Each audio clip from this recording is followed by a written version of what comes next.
There's a specific kind of silence that exists in the moment your entire life cracks down the middle.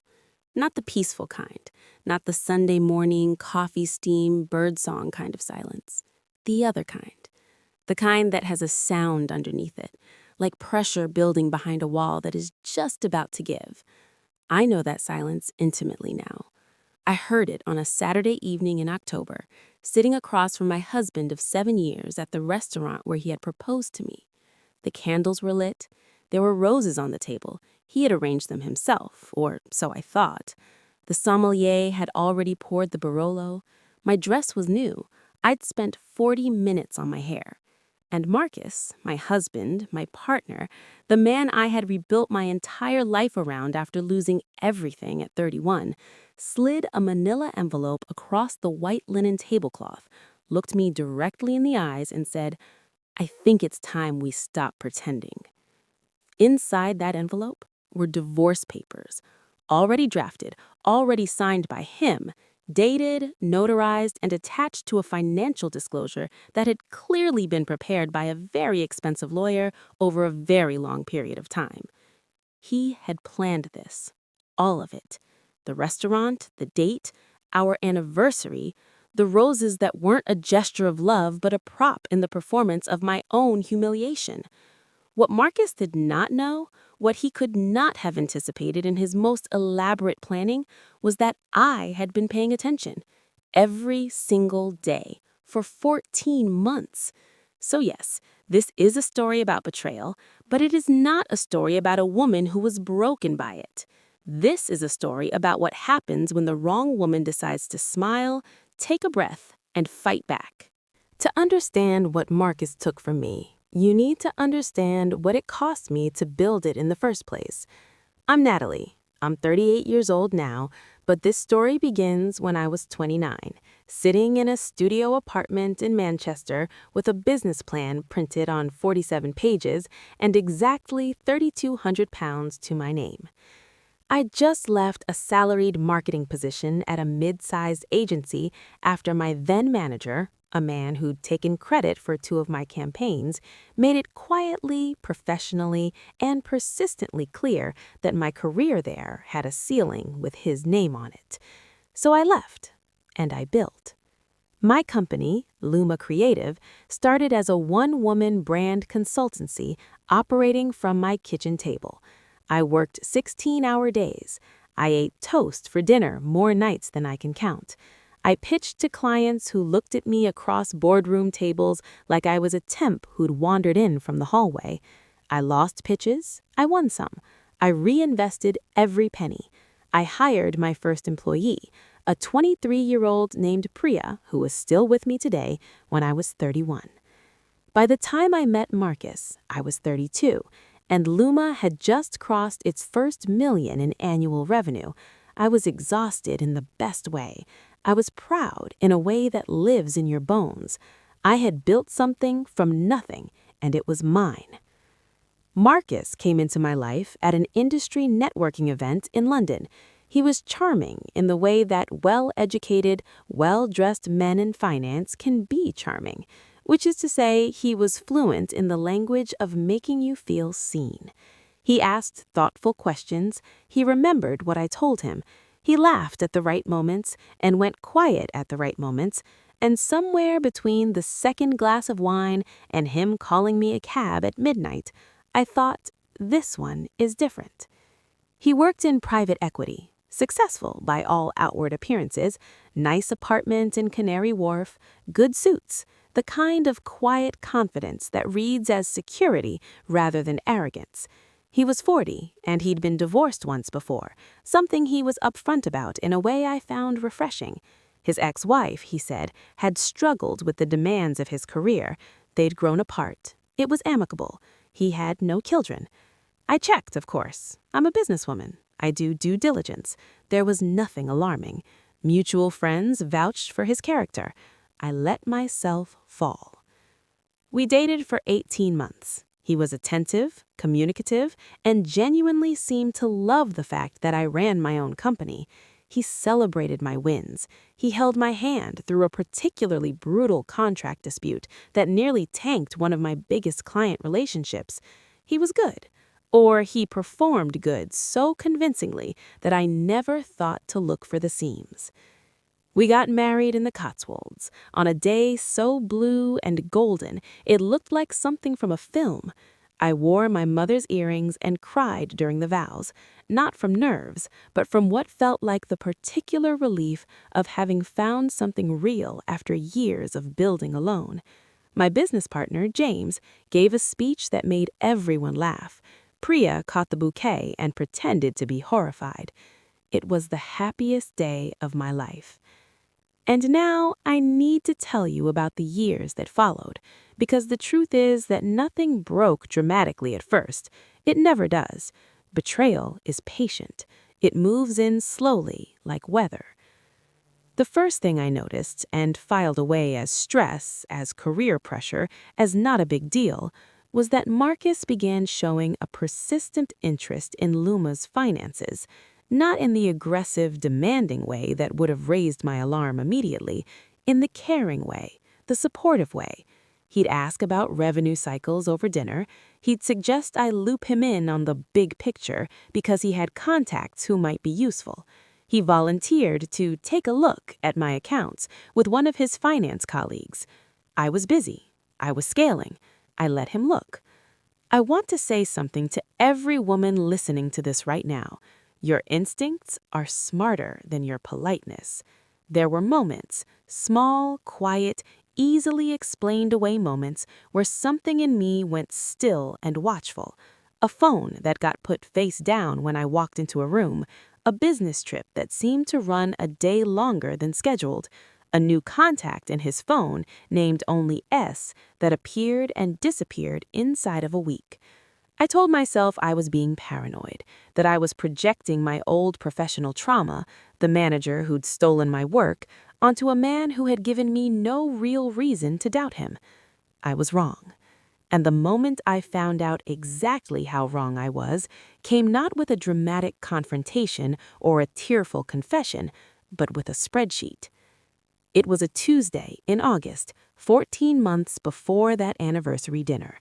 Marcus had left his laptop open on the kitchen island while he showered. I wasn't snooping. I was looking for the Netflix password, which he had changed and hadn't told me. I moved the mouse to wake the screen, and there it was, a spreadsheet. My company's name in the header, columns I didn't recognize, numbers I recognized too well, and a name in the bottom corner of the document, a legal firm I'd never hired. I stood in my own kitchen in my pajamas, and I felt the world go very, very quiet. Then I took a photo of the screen with my phone, closed the laptop, and went back upstairs. I handed Marcus his coffee when he came down 20 minutes later. I kissed him on the cheek, and I began to plan. There is a version of this story where I confronted Marcus immediately, where I threw the coffee, demanded answers, screamed, cried, and let my shock become his weapon. I'm grateful every day that I am not that version of myself. Instead, I called my solicitor, a woman named Catherine who had handled Luma's contracts for 3 years and who I trusted completely. I told her I needed to speak with her urgently, privately, and not in her office. We met the next morning at a cafe in Marybone. I showed her the photo on my phone. Catherine's face did something I will never forget. She went very still, and then she put her coffee cup down with the careful precision of someone who wants to make sure their hands aren't shaking. "Natalie," she said, "when did you take this?" "Yesterday." She was quiet for a long moment. "Do you have access to your full company accounts right now? Everything?" "Yes." "Then we need to go through them today." What we found over the next 6 weeks, with the help of a forensic accountant Catherine brought in, a woman named Dr. Abina Mensa, who I now consider something close to a guardian angel, was this. Over the course of approximately 2.5 years, Marcus had been systematically positioning himself to make a legal claim on a significant portion of Luma Creative's equity. He had done this through a combination of strategies that were elegant in their patience and absolutely enraging in their intimacy. He had used our marriage as the vehicle. The spreadsheet on his laptop was a valuation model. He and his legal team, yes, he had assembled an entire legal team without my knowledge, had been building a case that his contributions to Luma during our marriage constituted a form of partnership. The contacts he'd introduced me to, the business trips we'd taken together where he'd represented the company at events, the times I'd let him review my accounts. He had documented all of it, built a paper trail, and the divorce he was about to serve me, timed, I would later learn, to coincide with Luma's most profitable quarter in its history, was designed to extract, through legal proceedings, somewhere between 30 and 40% of everything I had built. He had married me to steal from me. I want to pause here for a moment, because I know how that sentence sounds, and I know that when you hear it from the outside, the first instinct is to ask, how did she not know? How did she not see? And my honest answer is this: I did see. I saw fragments and moments and small wrongnesses that I explained away because I wanted to trust him. Because I was 44 hours a week running a company, and I didn't have the emotional bandwidth to be suspicious at home too. Because he was good at this. Because some people are. And because the cruelest thing about being betrayed by someone you love is that love itself becomes the blindfold. But here is what I want you to know about what happened next, because this is the part of the story that matters. I did not fall apart. I was angry. God, I was angry. There were nights in those 6 weeks of investigation where I lay beside Marcus in our bed and felt rage so clean and cold it was almost clarifying. I watched him sleep. I watched him make breakfast. I watched him kiss me goodbye in the mornings and tell me he loved me. And I smiled back. And I said, I love you too. And I thought, I know exactly what you are. Catherine and Abina and I built our own counter strategy with the same patience and precision he had used to build his trap.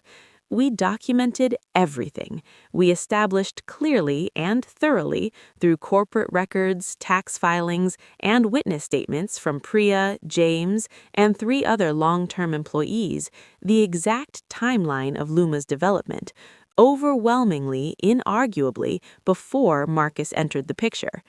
We engaged a separate barrister. We identified every single contribution Marcus intended to claim and systematically documented why each one was cosmetic, invited, and non-constitutive of any legal partnership. We also, and this is the part Catherine called the insurance policy, hired a private investigator. His name was David. He was quiet, professional, and thorough in a way that I found both comforting and slightly terrifying. I gave him the name S from Marcus's phone, the contact that had appeared and vanished. I told him about the extended business trips. I told him about the phone that went face down. 3 weeks later, David handed me an envelope. Inside were photographs and a report documenting that Marcus had been in a relationship, a significant, ongoing 2-year relationship with a woman named Sienna, who was, in a detail I could not have scripted, the junior associate at the very legal firm that had been helping him build his case against me. So, there it was. Not just financial betrayal, not just a coldly calculated legal ambush, but a full parallel life, a woman who knew what he was doing, who had almost certainly helped him do it, in exchange for what I could only imagine was the promise of a future funded by my company's equity. I remember sitting with that envelope in Catherine's office, after she'd reviewed it, after Abina had left the room, and just laughing. Not the hysterical kind, the bone-dry, completely unamused kind that comes when something is so outrageously, cosmically awful that your body doesn't know what else to do with it. "Are you all right?" Catherine asked carefully. "Yes," I said, and I meant it in a way I couldn't fully explain yet. "When's our anniversary?" She checked her calendar. 5 weeks. I nodded. "That's when he's planning to serve me?" "Based on the documents, yes. The date appears to be intentional." I picked up my coffee. "Then we let him." Catherine looked at me for a long moment. She is not easily surprised. She looked almost surprised. "We let him serve you?" "We let him serve me," I confirmed. "At the restaurant, in front of everyone. We let him think he has every advantage." I set the cup down. "And then we show him exactly what 5 weeks looks like when I know what's coming." In those 5 weeks, we moved fast and we moved quietly. I worked with Abina to restructure several of Luma's key asset holdings in ways that were entirely legal, entirely legitimate, and entirely outside the scope of what Marcus's legal team had anticipated. We weren't hiding anything, we were simply ensuring that the company's structure reflected its reality, that I had always been, and would remain, its sole founder, owner, and director. I spoke to my bank, I separated our joint accounts, and moved my personal finances into a new account Marcus had no access to or knowledge of, again, entirely within my legal rights, given what we now knew. I called in 3 favors from contacts in the industry, people who had known me before Marcus, who had watched me build Luma, who were willing to provide affidavits attesting to the timeline and nature of the company's growth. And I chose a dress, red, the kind of red that says, "I am not afraid of you." The night before our anniversary, Marcus cooked dinner. He opened a good bottle of wine. He was warm, attentive, slightly more affectionate than usual, the performance of a man who believes he is executing a plan perfectly. I watched him and thought about all the things he didn't know. I slept soundly. The restaurant was beautiful, the way it always had been.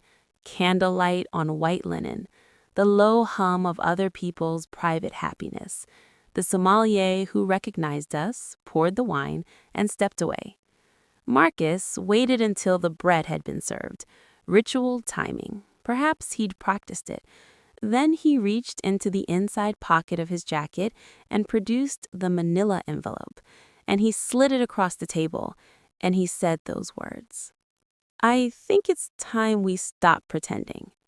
I looked at the envelope, I looked at him, and I picked up my wine glass, took a slow sip, and said, "I completely agree." He blinked. He had prepared for tears. He had prepared for shock, for protests, for the desperate negotiations of a woman who believed she was trapped. He had not prepared for calm. I opened the envelope. I reviewed the papers with the unhurried attention of someone reading a mildly interesting document on the train. Then I folded them neatly, returned them to the envelope, and reached into my own bag. I placed 2 documents on the table in front of him. The first was a legal response to his divorce filing, already prepared, already with our barrister, citing the evidence of the 2-year affair with Sienna as grounds that materially affected the terms of the dissolution. The second was a 40-page corporate forensic report, prepared by Dr. Abena Mensah, comprehensively dismantling every single element of his equity claim: timeline, evidence, witness statements, expert analysis. 40 pages of "you have no case." I watched Marcus pick up the corporate report. I watched his eyes move across the first page. I watched the exact moment the confidence left his face. Not dramatically, not in a single collapse, but in a slow, cellular withdrawal, like color draining from fabric. "Where did you—" he started. "Marcus," I said pleasantly, "I'm a businesswoman. I do due diligence." He looked up at me, And for the first time in 7 years, I saw him clearly. Not the performed version, not the carefully assembled character he'd shown me, but the actual man underneath. Smaller than I'd thought, considerably more frightened. The equity claim won't hold, I told him. Catherine and our barrister are quite confident. Your legal team built their case on a version of events that the documented record simply does not support. Luma was mine before you, during you, and it will be mine after you. I tilted my head slightly. Sienna's involvement in preparing the claim is also going to be a problem for her professionally. Catherine has already been in touch with the relevant parties. He said nothing. The bread sat between us, untouched. The affair itself, I continued, changes the financial terms of the divorce quite significantly under the circumstances. I'd recommend you speak to your lawyers before you respond to anything, although I imagine that conversation is going to be uncomfortable, given what they'll need to tell you. I finished my wine. I placed my napkin on the table. I stood up. I want you out of the house by the end of the week, I said. I want this to be civil because I'm choosing to be a person who doesn't burn things down. But I want you to be extremely clear that the only reason this is civil is because I'm choosing it, not because you've left me any other options. I picked up my bag. I paused. The roses are lovely, by the way. It's a shame about the occasion. And I walked out. Now, because I know you're wondering, here is what happened afterward. Marcus's equity claim collapsed within 3 weeks of filing. The forensic report was, in Catherine and the barrister's words, essentially unassailable. His legal team withdrew from 2 of the key arguments before it even reached a hearing. What remained was a straightforward divorce proceeding, in which his financial claims were severely reduced. He was entitled to a division of certain marital assets, yes, but Luma was unambiguously, legally, entirely mine.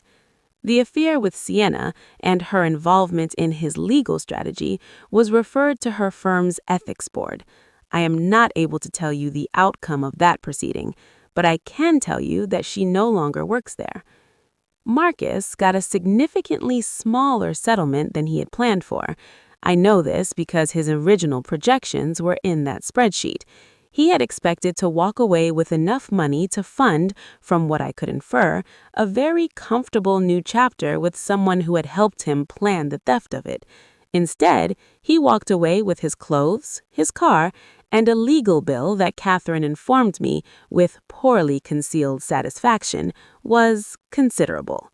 I got Luma, I got my house, I got my future.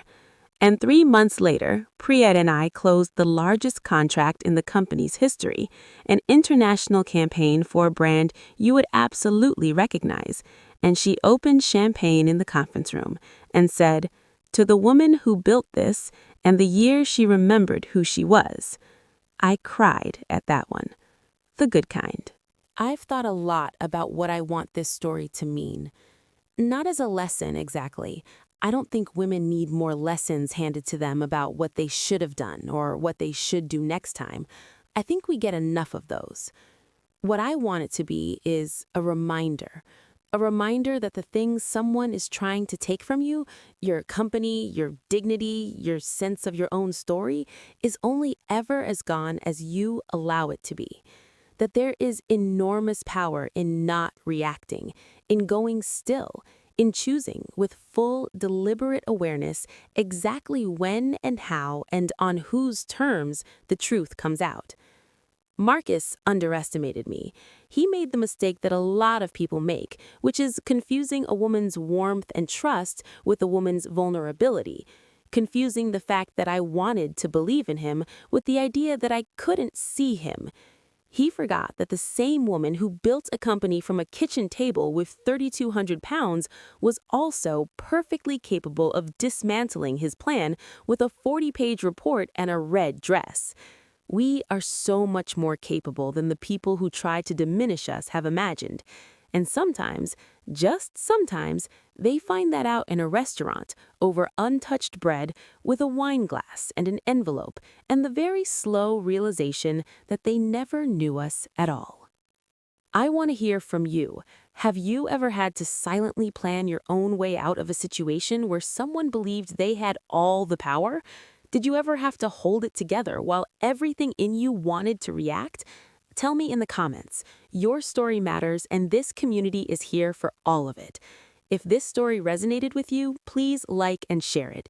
You never know who needs to hear it today.